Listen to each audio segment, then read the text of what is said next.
우리가 읽은 말씀은 베드로의 설교입니다.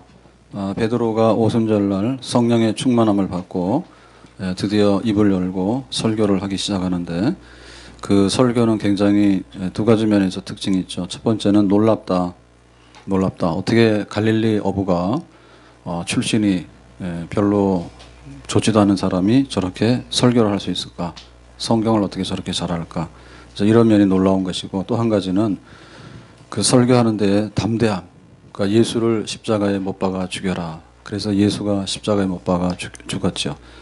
그런데 예수 믿는 베드로가 나와서 예수를 믿어라, 이런 설교를 한다고 하는 것은 그야말로 사지에서 나와서 이제 말하는 거죠. 죽음을 뚫고 나와서 말하는 용기, 두려움이 없는 담대함. 이런 거. 말도 잘하고 그 다음에 용기도 굉장하다. 이래서 굉장히 놀라운 사건인데, 그러면 베드로는 설교를 어떻게, 무엇을 했는가? 베드로의 설교를 한번 오늘 말씀을 통해서 봅니다. 자, 22절 말씀에 베드로의 설교의 첫 마디입니다. 첫 마디 22절을 다 같이 보겠습니다. 이스라엘 사람들아, 이 말을 들으라. 너희도 아는 바와 같이 하나님께서 나사렛 예수로 큰 권능과 기사와 표적을 너희 가운데서 베푸사 너희 앞에서 그를 증언하셨느니라. 이스라엘 사람들아, 그러니까 여러 사람들 앞에서 이 말을 들어라. 베드로가 이제 설교하는 거예요. 성경에 기록된 첫 설교입니다. 하나님께서 나사렛 예수로, 그러니까 나사렛 예수를 끄집어내죠. 베드로의 첫 마디는 나사렛 예수다 그랬어요. 그러면 이 나사렛 예수인데, 나사렛 예수라고 하는 말은 예수님의 그 인간적인 면모를 다 알려주는 정보들입니다. 나사렛 출신이다. 나사렛은 뭐죠? 목수의 아들로서, 또 나사렛 동네는 굉장히 천한 동네죠. 굉장히 시골 동네고 멸시받는 동네. 그 동네의 목수의 아들로서, 목수로서 살았던 그는 이름이 예수다. 예수라고 하는 이름은 그냥 죄에서 구한다라고 하는 뜻이에요. 그래서 그냥 할 수 있는 이름이에요. 죄에서 구한다는 이름의 나사렛 출신의 그 사람, 그에 대해서 증거하는 거죠. 그러니까 예수의 인성에 대해서 말하는 거예요. 예수는 완전한 인간이다. 마리아의 몸에서 태어났고 나사렛 동네에서 살았다. 직업은 목수다. 그런 거예요. 완전한 인간이다. 그 얘기를 하는 거죠. 그런데 큰 권능과 기사와 표적을 너희 가운데서 베풀었다. 하나님께서 누구를 통해서? 나사렛 예수를 통해서 권능과 기사와 표적이죠. 이거는 하나님의 신성, 하나님임을 알려주는 거예요. 그 예수는 인간으로 태어났지만 그러나 하나님이다. 이 양성이죠. 인성과 신성을 동시에 가졌는데, 그 신성 부분에 관해서 예수가 하나님이다라고 하는 것을 증거하는 건데, 권능이라고 하는 것은 그야말로 능력이에요. 우리 인간이 상상할 수 없는 그런 능력. 그 다음에 기사라고 하는 것은 깜짝 놀랄 일이죠. 그러니까 능력이 나타나면 기사, 깜짝 놀라는 그런 현상들이 나타나게 되고, 그 다음에 그것은 표적이다 했죠. 표적이라고 하는 얘기는 어떤 의미를 담고 있는 사건이에요. 그래서 물로 포도주를 만들었다. 그러면은 이거는 술이다. 그러니까 예수님께서 술을 만들어서 너희 술 먹어라 라고 해서 준 게 아니라, 사실은 거기엔 뜻이 있다. 소경의 눈을 뜨게 했다. 그러면은 소경은 안가를 안 가고 예수님이 고치면 되네. 그런데 그런 눈뜸 사건 속에는 영적인 의미가 있다. 영적인 소경이 돼서는 안 된다. 영적으로 너희들 눈뜨게 한다. 이런 의미가 있는 게 표적이죠. 그런 뜻이다. 그래서 나사렛 예수, 설교의 첫 마디가 나사렛 예수, 인간으로 오신 그러나 하나님을 증거하는 것은 권능과 기사와 표적. 그런데 하나님은 인간으로 오셨어. 그러니까 이게 예수님에 대한 제일 첫 번째 중요한 정보예요. 그는 누구인가? 인간으로 오신 하나님이다. 하나님이라고 하는 증거를 했지만 그는 분명히 인간으로 오신 하나님이다. 인간으로 오신 하나님은 독특한 거거든요. 나사렛 예수, 그걸 외쳤습니다. 자, 그 다음에 23절 가서 보겠습니다. 다 같이. 그가 하나님께서 정하신 뜻과 미리 하신 대로 내준 바 되었거늘 너희가 법 없는 자들의 손을 빌려 못 박아 죽였으나. 그러니까 법 없는 자들의 손, 다시 말하면 불법이죠. 불법. 그러니까는 빌라도가 십자가 처형해라 했을 때, 사실은 십자가형을 받으려면 로마에 반역을 해야 되는데 로마에 반역한 일이 없어요. 그러니까 불법이에요. 법 없는. 그러니까 법이라고 하는 형식은 빌렸지만 사실은 법에 근거하지 않은 처벌을 받아서 십자가에 죽으셨고 그런 거죠. 그렇게 못 박아 죽였다. 가룟 유다도 가서 은 30에 팔아버리죠. 배신해서. 그것도 불법이죠. 예, 사람을 은 30에 흥정해서 뒷거래했고 그 다음에 그 유대인들이 모인 그 법정인 공회에서 또 신성모독도 안 했는데 신성모독이라 하고 그 다음에 빌라도 법정에서 로마에 반역도 안 했는데 그런 반역자로 처형해서 그러니까 이런 불법 그러니까는 예수님이 죽으셨다 예수님의 죽음에 대해서 얘기하는데 예수님의 죽음은 인간들이 악해가지고 예수를 고의적으로 미워해서 죽인 거다 그런 거죠. 자 이렇게 되면은 이거는 좀 그래요. 그래서 이 죽음의 의미는 뭐냐라고 할 때 하나님께서 정하신 뜻과 미리 아신 대로 다시 말하면 하나님 아버지께서 예언했어. 하나님 아버지께서 뜻이 있어. 하나님 아버지의 뜻과 예정 아래에서 인간의 악이 이루어진 거예요. 그러니까 예수의 죽음은 사람들이 그냥 예수를 죽여라 해서 죽인 사건만이 아니고 그 사건에는 하나님 아버지의 뜻이 있는데 그 뜻은 우리를 구원하려고 하는 뜻이다. 하나님의 구원 보라 세상 죄를 지고 가는 하나님의 어린 양이로다. 그러니까 하나님께서는 우리의 모두의 죄를 누구에게 뒤집어 썼어요? 하나님의 아들 예수님에게 뒤집어 씌워서 그걸 전가라죠. 세상 죄를 지고 가는 하나님의 어린 양을 만드는 거죠. 그래서 이 어린 양이 피를 흘려 죽음으로 인해 가지고 모든 사람들이 죄사함을 받게 되는. 그래서 악한 자들의 손, 가룟 유다의 손, 빌라도의 손, 불법한 자들의 손을 빌렸지만 그러나 인간들의 행위로 인해서 예수가 죽은 게 아니라 하나님 아버지가 아버지 이 잔을 내게서 옮겨주십시오. 그러나 내 뜻대로 마옵시고 아버지 뜻대로 되기 원합니다. 했단 말이에요. 그러니까 하나님 아버지의 뜻이 거기에 반영이 된 거예요. 하나님 아버지 뜻이. 그렇지만은 빌라도라든지 혹은 가룟 유다라든지 혹은 예수를 십자가 못 박아 죽이라든지 이런 사람들의 죄가 없는 건 아니에요. 하나님 아버지가 아무런 인간의 그런 사건이 없이 예수를 십자가 못 박아 죽이는 건 아니죠. 하나님 아버지의 구원 뜻이 있었지만 그 죄를 범한 것은 분명히 인간의 불법하고 악한 손이었다. 그래서 예수님의 죽음에 대해 설명한 거예요. 예수님의 십자가의 죽음의 의미가 뭐라고요? 우리의 죄를 대신해서 하나님 구원하기 위해서 그렇게 됐다. 죽었다. 자, 24절 봅니다. 24절 다 같이 시작.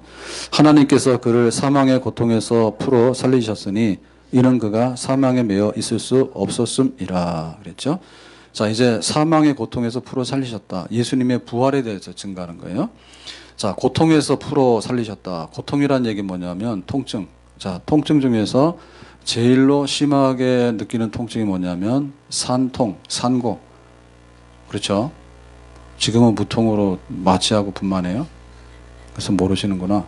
그래서 이게 고통이라 할 때 인간이 겪는 그 생고통 중에는 이게 그 출산할 때 고통이 커요.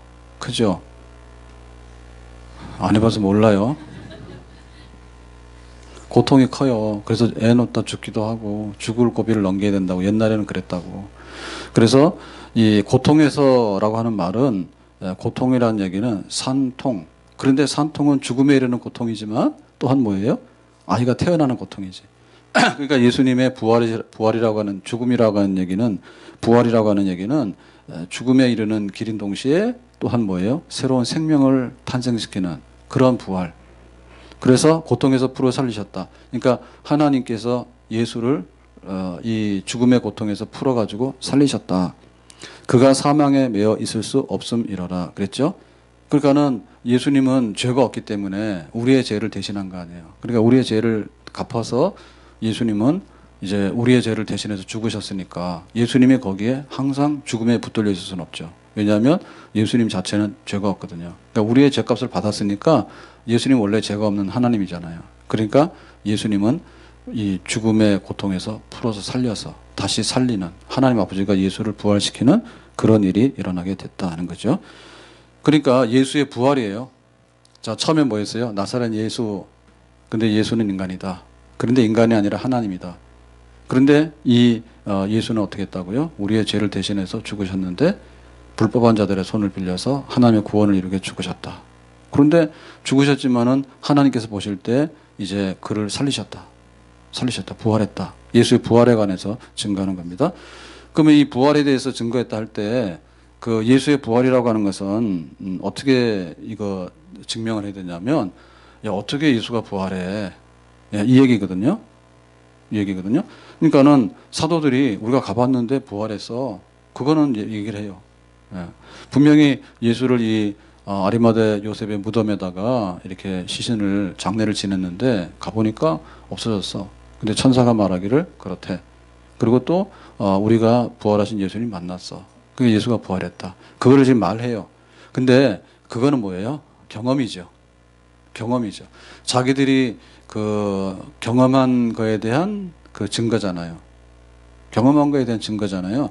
그래서 경험한 거에 대한 증거가 또 확실한 의미를 가지려면 성경의 뒷받침이 돼야 돼요. 그러니까 메시아가 오면 메시아는 우리의 죄를 대신해서 죽는다. 그리고 메시아는 또 다시 살아난다라고 하는 그 구약의 예언이 있어야 돼. 그래야지 그 말씀대로 이루어져서 그 부활이 그냥 예수님 혼자 부활했다라고 하면 예수님이 혼자 부활은 우리의 부활은 될 수가 없어요.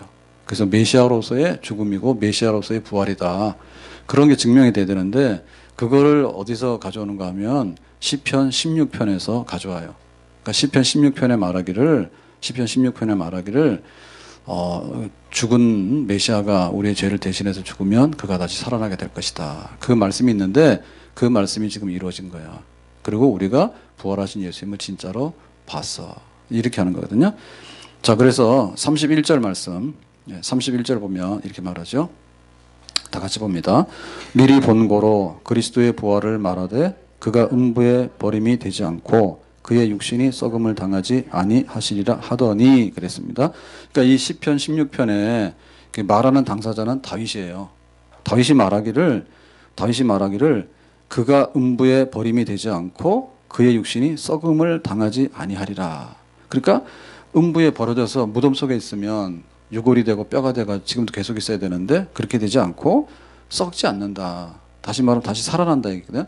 그럼 다윗은 지금 살아났냐? 다윗은 안 살아났죠. 다윗의 무덤은 지금도 있어요. 그러니까 다윗은 자기 자신의 죽음과 자기 자신의 다시 살아나는 것에 대해서 자기가 말한 게 아니고 다윗은 말하자면 선지자라. 하나님께서 다윗의 입을 빌려가지고 말한 건데 그가 음부에 버림이 되지 않고라고 하는 그는 다윗 자신이 아니라 다윗이 지명하는 그 누구가 뭐냐면 다윗의 자손 중에 누구? 다윗의 자손 중에 하나님 보내는 메시아. 하나님 보내는 메시아 예수 그리스도. 다시 말하면 예수 그리스도. 그가 음부에 버림이 되지 않고 우리의 죄를 대신해서 무덤에다 넣었지만 우리의 죄를 대신해서 죄값을 갚으시고 그 다음에 예수님은 의로우신 분이기 때문에 부활하셨다.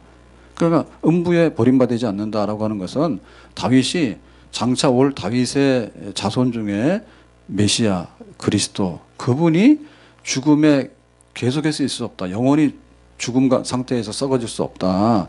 그러니까는 죽음도 토해내고 죽음도 다시 산통 죽음에 이르는 고통을 가졌지만 다시 생명이 나오듯이 예수님께서는 다시 살아서 부활하셨다.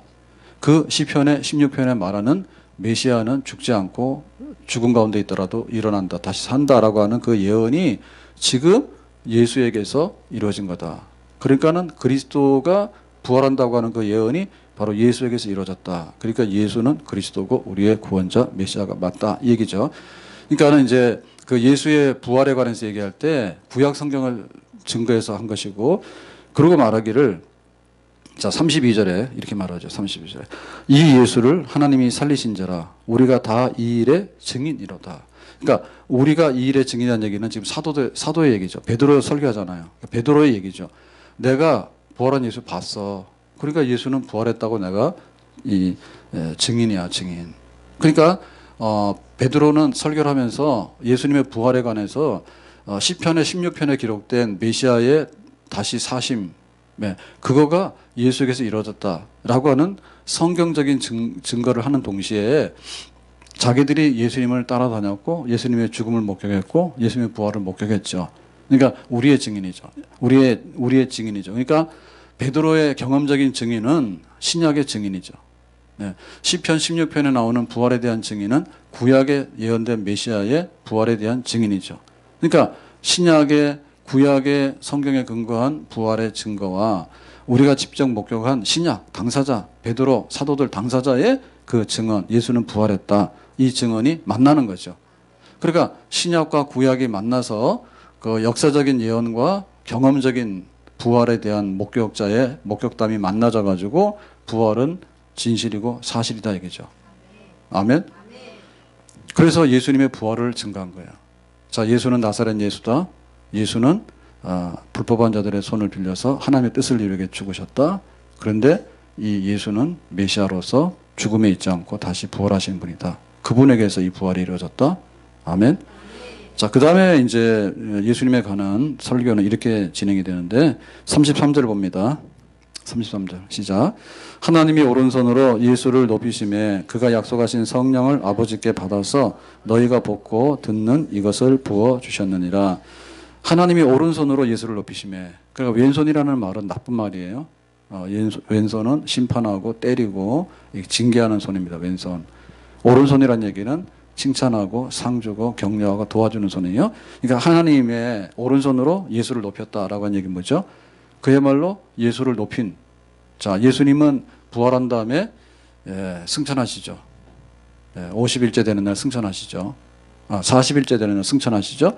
그리고 열흘 동안에 마가의 다락방에서 기도를 막 하니까 승천하시고 나서 10일째 되는 날 오순절날, 6월절 지나고 50일 되는 오순절날 마가의 다락방에 성령 강림, 성령 충만한 역사가 임했죠. 그러니까 그 예수님은 부활하시고 그 다음에 세상에서 40일 동안에 간혹 보이셨는데 승천하셨죠.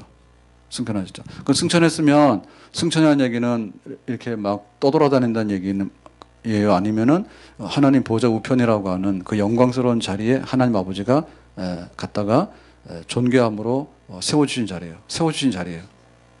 그러니까 부활했는데 부활하고 나서 이 세상에 떠돌아다니면 그 우리하고 수준이 큰 차이가 없을 거예요. 그죠? 부활하신 예수님이 이 세상에 아죠. 그래서 존귀하고 영광 받으시는 그 자리가 승천인데, 그 승천이라는 자리는 그냥 하늘이 막연하잖아요. 하늘 막연한데 예수님 계시다. 이렇게 말하면 곤란하지. 하늘 막연한데 그냥 계시다 그러면 그 자리가 뭐 높은 자리인지 영광스러운 자리인지 모르잖아요. 땅에서도 그렇잖아요. 땅값이 비싼 데도 있고 싼 데도 있어. 사막에는 싸고 비싼 데는 비싸요. 그러니까 하늘의 승천, 하늘에 올라가셨다라고 하는 말도 막연한 말이라, 그래서 특정 장소를 지정하는 거예요. 하나님 아버지가 계시는 그 보좌의 우편에 계시다. 그러니까는 하나님 아버지와 동등한, 원래가 그랬죠. 성부 하나님, 성자 하나님 그럴 때 성자 하나님 원래가 하나님 아버지와 동등해요. 세임이에요. 뭐가요? 영원하심과 본질과 능력과 영광이 하나님 아버지와 하나님 아들이 원래 아들이 같아. 근데 하나님께서 아들 보고 봐라, 세상 죄를 지고 간 어린 양에 대해서 인간으로 세상에서 이 속죄를 해야 되겠다. 그러니까 아들이 알겠습니다라고 했단 말이에요. 그러니까 이걸 다 완수했단 말이에요. 완수했으니까 하나님 아버지께서 매우 기뻐하셨죠. 내가 미션 준 보냄, 하나님이 아들을 보낸 거에 대해서 아들이 그 사명 미션을 다 감당했죠. 죽도록 충성해서. 그죠? 그렇게 했으니까 하나님의 보호자 우편에다가 아버지가 아들을 갖다 앉힌 거죠. 여기 그 영광을 가져라 얘기죠. 아버지가 아들에게 그 영광과 존귀를 다 받기에 합당하다. 내 아들이다. 이렇게 한 거죠. 그렇게 해서 예수를 높이셨어요. 높이셨어. 그러니까 그 하나님 아버지 보호자 우편에 스데반 집사가 돌에 맞아 죽을 때 봤죠. 아버지 하나님의 영광과 그 보호자 우편에 서신 예수를 보니 그랬잖아요. 그죠? 그랬으면 우리는 안 보이잖아. 우리 보여요? 좀 그럴 땐 천천히 하셔야 돼. 생각을 하고 이렇게 보다가 안 보인다 이래야 되지. 그러니까 하나님의 영광을 못 보잖아요. 우리 인간이 하나님의 영광 보면 거의 죽음이에요. 예? 이사야 선지자가 하나님의 영광을 성전에 들어가서 봤다가 아이고 나 죽겠다 했잖아. 그래서 영광 안 보여주는 게 다행입니다. 예, 우리 수준에 못 볼 걸 보면은 죽어요. 하나님의 영광 보면 죽어. 근데 하나님의 영광도 못 보는데 보좌 우편에 계시는 예수님의 영광을 어찌 보냐고. 우리는 사도신경 고백을 한다고. 고백한다고. 하나님 아버지와 아들이 보좌 우편에 계시다가 저리로서 산자와 죽은 자를 심판하러 다시 오시리라. 그렇게 고백은 하지만 그 보좌 우편에 계시는 예수님을 우리 눈으로 볼 수가 없잖아요. 그래서 보좌 우편에 영광과 존귀를 가지신 하나님의 아들, 정말 하나님 아버지의 미션을 다 이루어서 십자가에서 죽으시고 부활하시고 승천하신 그분이 하나님 보좌 우편에 앉으셨다라고 하는 증거를 보여줘야 되죠. 그 증거를 보여줘야 되죠. 그리고 보호자 우편에서 계시다고 하는 얘기는 그 직무를 감당한다는 얘기예요. 그러니까 예수님께서 지상에서 하시던 일을 더 우주적으로 확대해가지고 시공간을 초월해서 이제 하시는 거예요. 그러니까 하나님의 아들이 인간으로 오셨을 때는 그 인간이라고 하는 것은 완전한 인간의 몸으로 오셨기 때문에 시간과 장소에 구애를 받아요. 하나님임에도 불구하고 뭐 갈릴리 팔레스틴에 있다가 한국 땅에 왔다 갔다 이렇게 예수님께서 안 하셨어. 그죠? 예, 2000년 전에 인간의 몸으로 오신 하나님의 아들은 팔레스틴 땅에 예루살렘에 있으면은 갈릴리는 없었고 갈릴리에 있었으면 예루살렘이 없었다고. 그죠? 사람을 만날 때 야, 네가 니고데모냐 그러면 니고데모를 만났지 니고데모 말고 뭐 다른 고모를 만난 건 아니에요. 그러니까는 시간과 장소에 완전한 인간으로 오셨기 때문에 거기에서 맞게 활동하신 거예요. 그런데 이제 그 예수님께서 하신 일을 하나님 보좌 우편에 앉으심으로 인해서 죽음, 부활, 승천 했으므로 예수님이 하신 일을 전 우주적으로 확대를 시켜야 되죠. 하나님 나라를 전 우주적으로. 그러니까 그거를 할 수 있는 걸 뭘 보냈는가 하면 그 증명서로서 성령을 부어주신 것입니다. 그죠?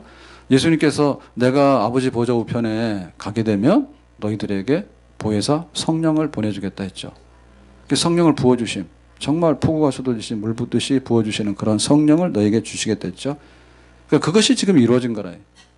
그래서 여기 오순절날 모였을 때 사람들이 뭐 급하고 강한 바람 소리도 있었고 또 불이 혀같이 갈라지는 것도 있었는데 각 다른 나라 언어로 말을 하더라. 방언하더라. 그게 뭔가 하면 성령을 물같이 부어주심으로 인해서 일어나는 현상 중에 하나죠. 방언하는 현상. 그 베드로가 이런 자리에서 이게 뭐야 라고 하니까 베드로가 나와서 설교하는 거예요. 설교하면서 나사렛 예수를 말하면서 나사렛 예수는 부활하시고 승천하시고 존귀한 자리에 앉으시고 그리고 약속한 대로 우리에게 성령을 부어주셨다. 이거죠. 그러면 자 예수가 승천했다. 메시아가 승천했다라고 하는 얘기는 그러면 또 베드로는 그러죠. 베드로는 그 감람산 베다니에서 봤단 말이에요. 예수님께서 제자들 앞에서 승천하는 걸 봤단 말이에요.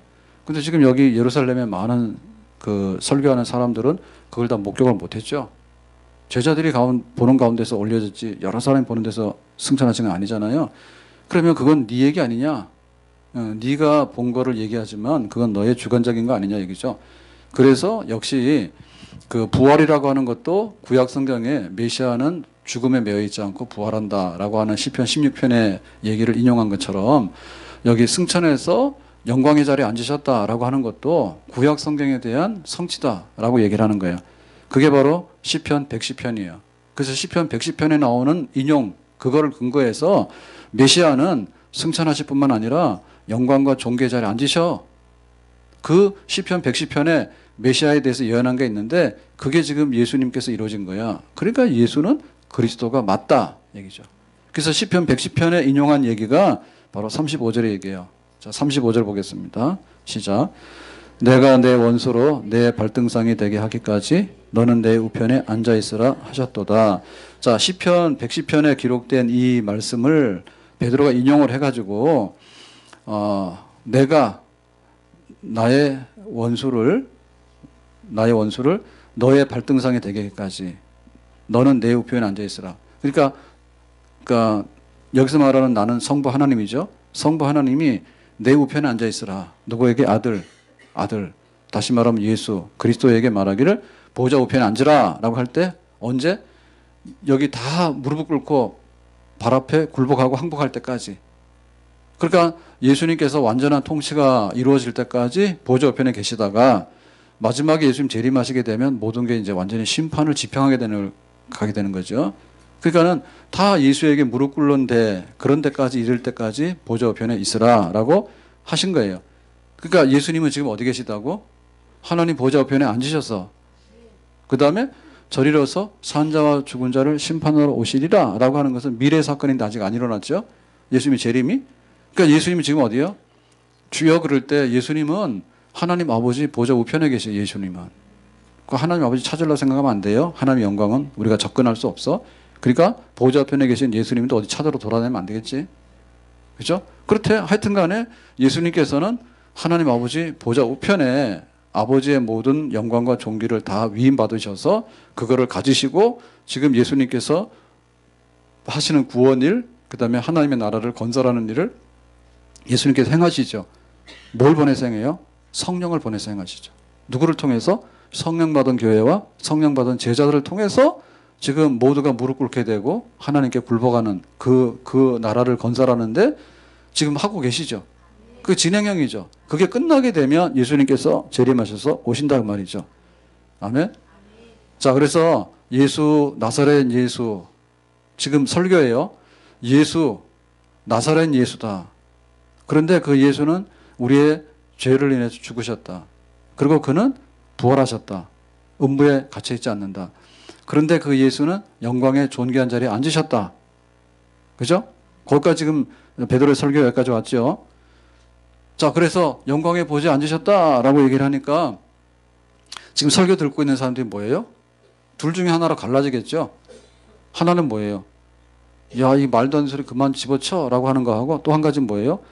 아이고 몰랐네. 그 예수가 메시아인 줄 알았으면 우리가 죽이지 않을 텐데 메시아인지 몰랐어. 베드로 네 말을 듣고 보니까 너의 경험담, 목격담도 있고 그 다음에 구약의 시편 16편, 시편 110편 죽음과 부활, 그 다음에 승천, 영광의 보좌에 앉으심 이런 거 쭉 설명하는 거 보니까 그 예수가 진짜 그리스도, 진짜 메시아가 맞네 라고 받아들인 사람도 있겠죠. 자, 그 사람들의 반응이 뭐예요? 37절. 네, 37절에 봅니다. 다 같이. 그들이 이 말을 듣고 마음에 찔려 베드로와 다른 사도들에게 물어 이르되 형제들아 우리가 어찌할꼬 하거늘. 그러니까 이 말을 베드로의 설교를 듣고 마음에 찔리는 사람들이 있었어. 아, 잘못했네. 왜 우리가 예수를 죽이라고 했지? 예수는 그리스도고 메시아가 맞네. 성경에 예언된 그것이 그에게서 이루어진 게 맞네. 아, 우리가 잘못했네. 그래서 우리가 어떻게 하지? 우리가 예수를 십자가에 못 박아 죽인 죄인들인데 어찌하면 좋아? 라고 하는 거죠. 반응이죠. 반응. 자, 그래서 베드로가 여기에 대해서 어떻게 하면 되는가를 알려줍니다. 어떻게 되면? 자, 38절 말씀입니다. 38절 다 같이요. 베드로가 이르되 너희가 회개하여 각각 예수 그리스도의 이름으로 세례를 받고 죄 사함을 받으라. 그리하면 성령의 선물을 받으리니. 그렇죠? 그러니까 너희가 어찌할꼬? 우리가 잘못했어. 우리의 죄가 많은데 그리스도 메시아를 또 십자가에 못 박아 죽인 그런 돌이킬 수 없는 죄를 지었어. 그럼 어찌하면 돼요? 라고 했더니 자, 너희가 회개해라. 그리고 예수의 이름으로 세례를 받아라 했죠. 회개하라. 회개하라는 잘못을 깨닫고 돌아서는 건데 어떻게 해요? 완전히 반대 방향으로 돌아서는 걸 말합니다. 자, 죄를 지을 때는 여기로 갔어요. 예? 그 다음에 회개하면 어떻게 돼? 완전 반대로 가야 돼요.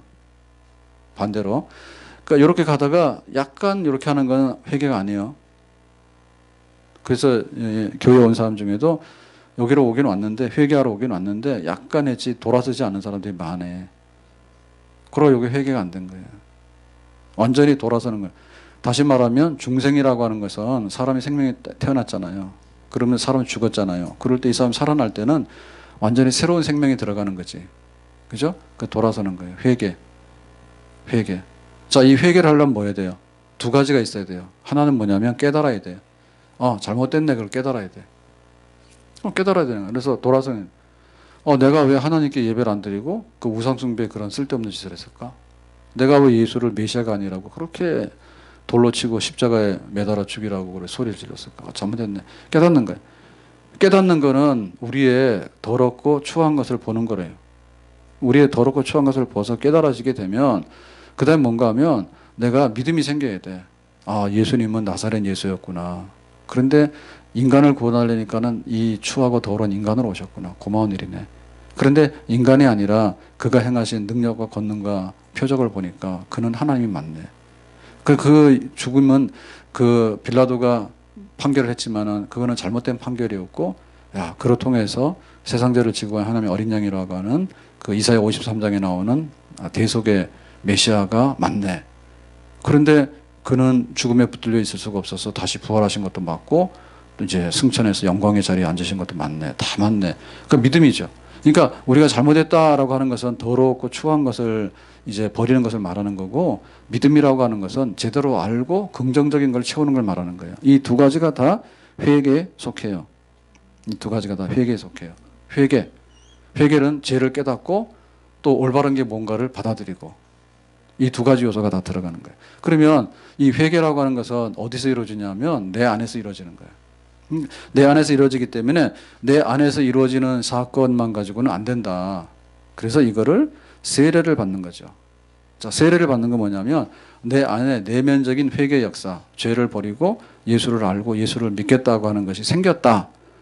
이건 내 안에서 이루어진 거죠. 내 안에서 이루어진 거를 세례를 통해서 바깥으로 표시하고 공개하는 거예요. 그러니까 이거를 요구하는 거예요. 그러니까 나는 회개했어. 그런데 다른 사람들한테는 말하고 싶지 않아. 요거는 회개라고 보기 어렵다 이거죠. 그래서 우리가 세례라고 하는 것은 내 안에 있는 그 회개 역사와 믿음의 역사를 바깥으로 표현해서 인정받는 걸 의미하는 거예요. 속에 있는 것이 진짜라고 말한다면 바깥으로도 인정을 받아야 되겠죠. 네. 모든 것은 그렇게 돼 있죠. 둘이 좋아해서 결혼하겠다 그러면 둘이 결혼에 대한 약속을 하지만 또 혼인신고도 해야 되는 거고 둘이 가서 살아야 되는 거죠. 그죠? 막 살면 안 되고 둘이 좋아해서 살아야 돼. 그러니까 둘이 좋아해서 산다 해도 막 살면 안 되고 혼인 절차나 모든 것을 알리고 공개해야 되겠죠. 그래서 회개한 거에 대해서 진짜 세례를 받을 때 교회 앞에 와서 하는 거예요. 다시 말하면 여러 성도들 앞에서 여기다 세례를 받아서 교인이라는 표를 얻잖아요. 그러니까 세례 받은 사람들 앞에 와서 나도 똑같아. 나도 회개했고 나도 예수를 믿었어. 그러니까 나도 세례 받고 싶고 여기 들어오고 싶어. 그러면 세례를 이제 하는 거예요. 그래서 이 세례라고 하는 것은 그야말로 그러니까 공개적으로 시인하는 것을 의미하는 거거든요. 공개적으로 시인하는 거. 그러니까 내가 옛날에 잘못 생각해서 예수를 죽이라 했어. 근데 그게 잘못된 것이었어. 이제 나는 예수님을 나의 구주로 영접을 했어. 그리고 예수님을 나는 진실히 믿고 또 예수님의 교회를 잘 섬길 거야. 라고 하는 그거를 세례는 물로 씻어내는 거 아닙니까? 그 물로 씻어내는 건데 그 물로 씻어낸다는 얘기는 뭐냐면 다 인정을 하고 자기가 항복한다는 뜻이에요. 다 항복한다는 뜻이에요. 그거를 공개적으로 항복한 거예요. 공개적으로 내가 다 항복해서 내가 예수님 반대편에 선 거에 대해서 철저하게 예수님을 알고 예수님 따르고 예수님 믿어야겠다라고 그걸 고백하는. 그러니까는 이거를 넘어가야 되는데 그 유대인들은 하나님의 백성이라고 하는 선민의식이 있어가지고 자기들은 죄가 없다 생각해요. 예, 그리고 이방인 너희들은 죄인이고 이방인 너희들은 구원받을래야 구원받을 수 없다라고 생각을 해요. 그래서 만약에 이방인 중에 유대교로 개종하려면 너희들은 특별히 세례라고 하는 의식을 거쳐야 돼. 이런 식으로 생각했던 거예요. 세례를. 근데 유대인들 중에도 예수를 정말 믿기를 원하면 이방인들에게나 요구했던 세례의 행위가 너희 유대인에게도 필요하다 얘기죠.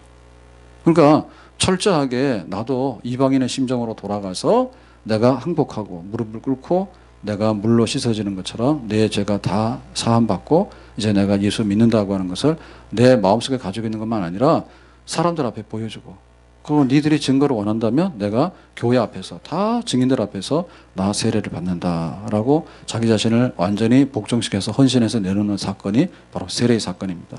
그러니까 제대로 된 세례, 내가 회개해서 정말 세례를 받는 사건이 일어나게 되면 가짜는 잘 끼어들 수가 없죠. 그죠? 내 안에 있는 것도 너무나 충실할 뿐만 아니라 더군다나 여러 사람들 앞에서 내가 세례를 받았잖아요.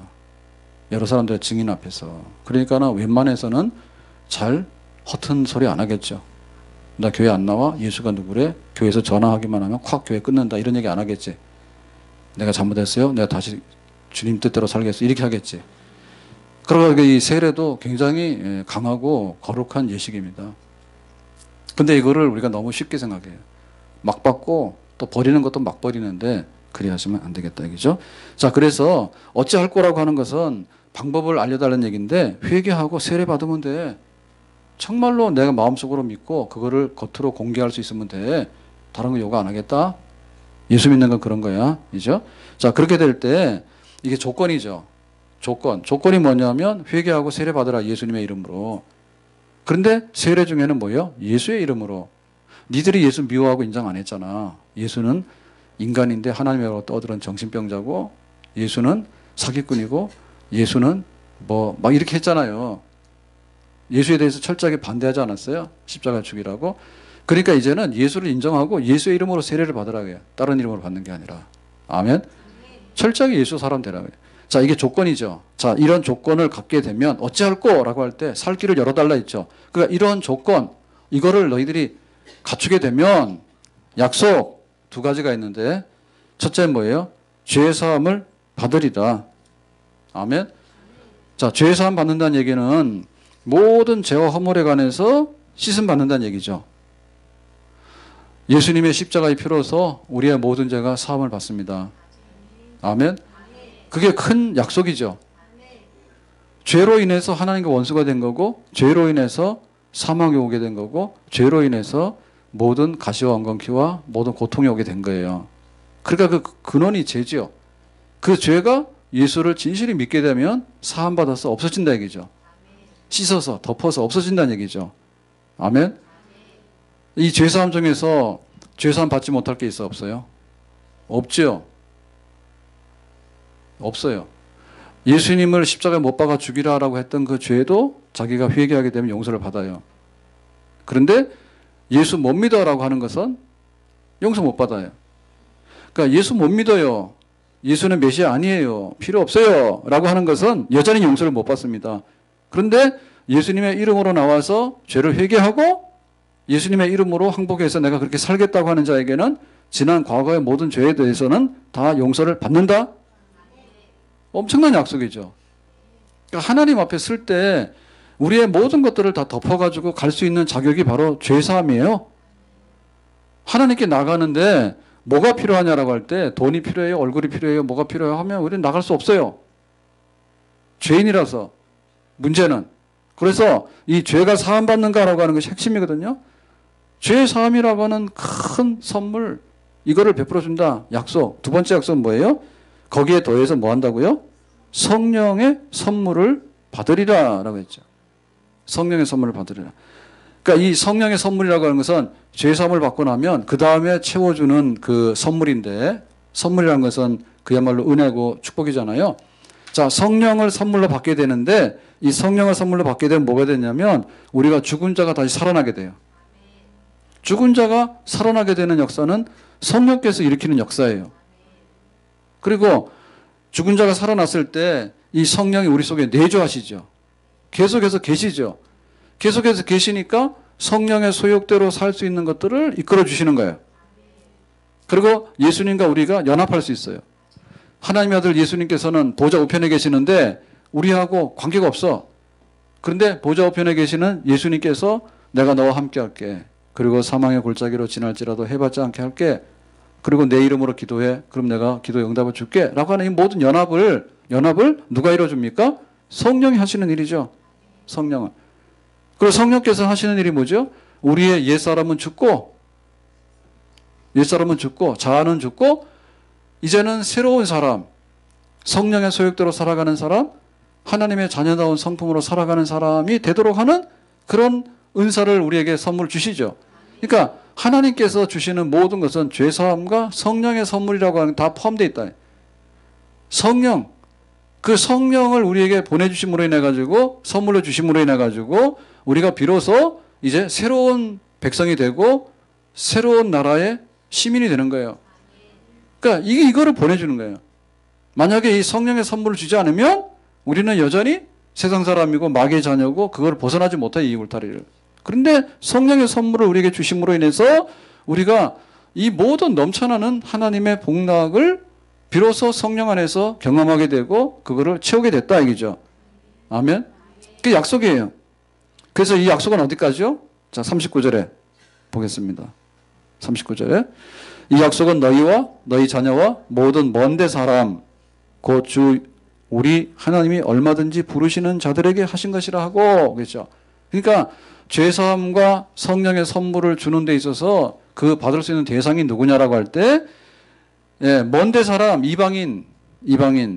그러니까 하나님께서 부르시는 그 누구든지, 다시 말하면 사도가 12이었는데 12만 독점하는 게 아니고 마가이 다방에 들어가서 기도했던 사람 120명인데 그 기도했던 120명만 독점하는 게 아니고, 예, 지금은 특허를 내면 특허 사용료를 다 줘야 되고 남들이 못 가져가. 근데 그게 아니라 이거죠. 그러면 유대인들이 우리가 하나님 백성이기 때문에 유대인들만 죄사함과 성령의 선물을 받는 게 아니고 이방인, 자 이방인 중에도 잘난 이방인하고 못난 이방인이 있죠. 그죠? 잘난 이방인은 잘생겼어. 돈도 많아. 근데 못난 이방인 뭐예요? 무식하고 돈도 없고 생기기도 못생겼어. 늙고 병들었어. 그것도 이방인이지. 그러니까 그거까지라도 다. 거기까지도 전부 다. 그러니까는 이 죄사함과 성령의 선물이라고 하는 것이 그 유대인들이 누렸던 그 특권 의식이 다 없는 보편적이고 제일 못난 사람이라도, 그래서 하나님께서 부르실 때 어떻게 부르냐면 약한 자를 들어서 강한 자를, 미련한 자를 들어서 지혜로운 자를 물리치셨다 했거든. 그러니까 유대인들의 그 편견과 오만이 다 깨지는 거죠. 자기들은 지혜롭고 자기들은 의롭고 거룩하고 그래서 니들은 다 아니고 이라고 했는데 예수님을 통해서 우리에게 베푸시는 어찌할꼬 우리가 구원받을 길을 알려줘 그랬더니 회개하고 세례받으면 돼. 예수님의 이름으로. 그리하면은 죄사함과 성령의 선물을 주는데 이거는 누구든지 차별 없이 하나님 부르시는 자, 오히려 약하고 미련한 자, 정말 세상 사람들이 볼 때 창기와 세리와 여자와 아이들과 이거 쓰레기 같은 사람들까지라도 다 포함시켜서 죄사함과 성령의 선물을 줄 거야. 누가? 나사렛 예수가. 아멘. 자, 이래서 어땠냐? 41절에 이렇게 말합니다. 41절에 이 말을 받은 사람들은 세례를 받음에 이날에 신도의 수가 3천이나 더하더라 했죠. 자, 이 베드로의 설교의 영향력으로 인해 가지고 3천 명이 예수에게로 돌아왔습니다. 이게 베드로의 첫 설교예요. 자, 오늘 긴 얘기를 했는데 다 뭐 아시는 얘기인데 자금이죠.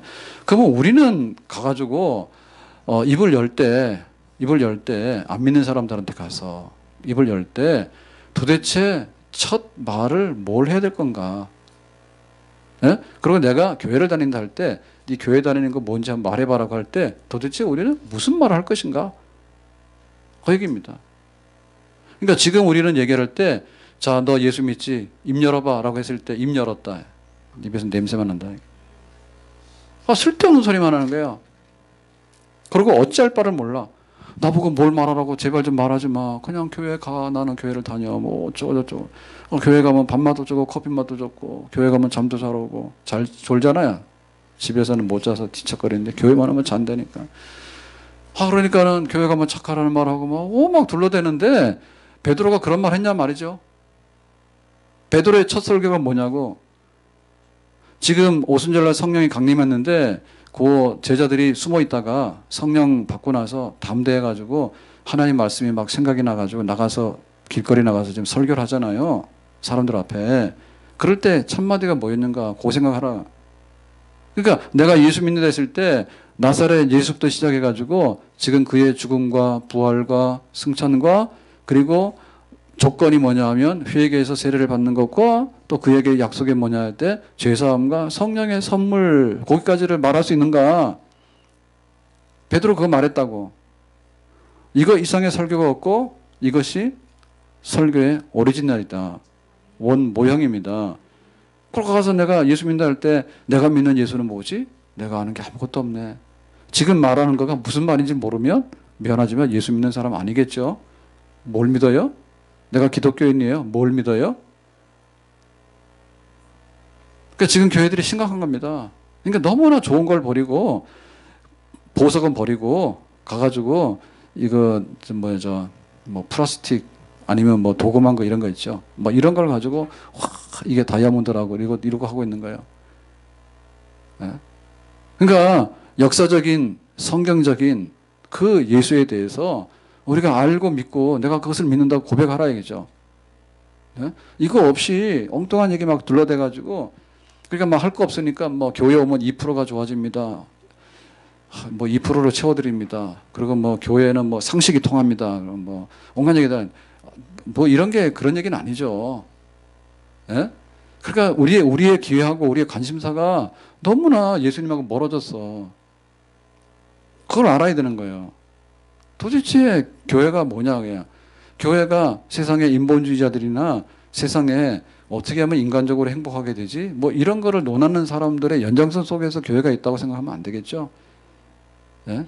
교회는 구원을 받아야 되는데 어찌할꼬 우리가 큰일 났네. 하나님 앞에 이 멸망과 심판과 저주의 자리에 있는데 이거 어떻게 할 거라고 하는 근본적인 문제에 대해서 구원을 말해야 되는데 구원은 하다 안 되니까 하나님께서 마지막에 하나님의 아들 예수를 보냈잖아요. 그는 나사렛 예수다 역사적으로. 그리고 성경에 예언된 바를 성취하는 성경적인 그리스도다. 그러니까 우리가 다 목격자고 우리도 그렇게 예수를 알게 됐다라고 하는 증언 앞에서 우리의 고백도 마찬가지가 돼야 될 줄로 믿습니다. 그리고 내가 믿는 거에 관해서 당신은 믿으라고 하는 복음에 대한 초청.